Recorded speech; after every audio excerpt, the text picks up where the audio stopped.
Baiklah, saya akan menjelaskan tentang Perang Batak dan jalan, dampak, dan akhir Perang Batak. Latar belakang dari Perang Batak.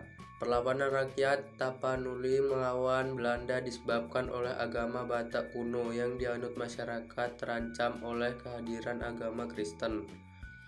Sisingamangaraja sebagai Raja Batak menolak adanya upaya penyebaran agama Kristen yang dilakukan oleh misionaris Belanda di wilayah Batak. Hal tersebut dilakukan karena Sisingamangaraja khawatir kepercayaan dan tradisi animisme rakyat Batak akan terkikis oleh perkembangan agama Kristen. Jalannya perang. Menanggapi tindakan pengusiran oleh Sisingamangaraja, para misionaris meminta perlindungan dari pemerintah kolonial Belanda.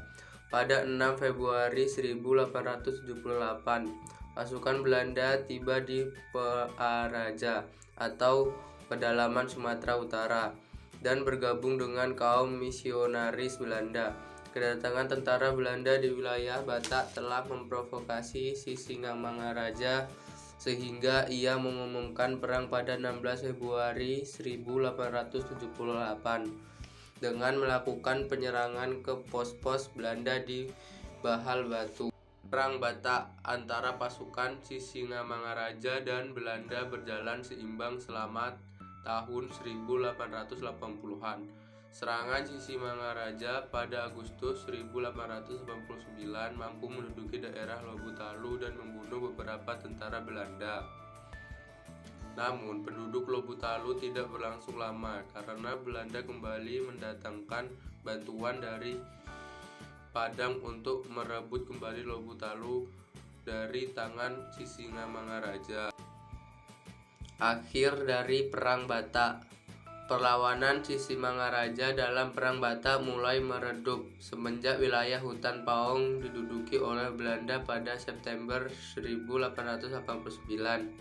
Pasca menduduki hutan Paong, Belanda terus memburu Sisingamangaraja dan pasukannya hingga terjadi pertempuran di daerah Tambang. Dampak dari Perang Batak. Batak tidak hanya menimbulkan korban jiwa dan kerusakan rumah saja, namun juga berdampak pada berbagai bidang, yaitu sebagai berikut. Bidang politik. Seluruh daerah di Tapanuli dikuasai sepenuhnya oleh pemerintahan kolonial Hindia Belanda. Bidang ekonomi. Belanda memonopoli atau menguasai perdagangan di Tapanuli, terutama hasil perkebunan. Bidang sosial. Tersebarnya agama Kristen di Tapanuli secara meluas sehingga menyebabkan perubahan keyakinan masyarakat sebelumnya.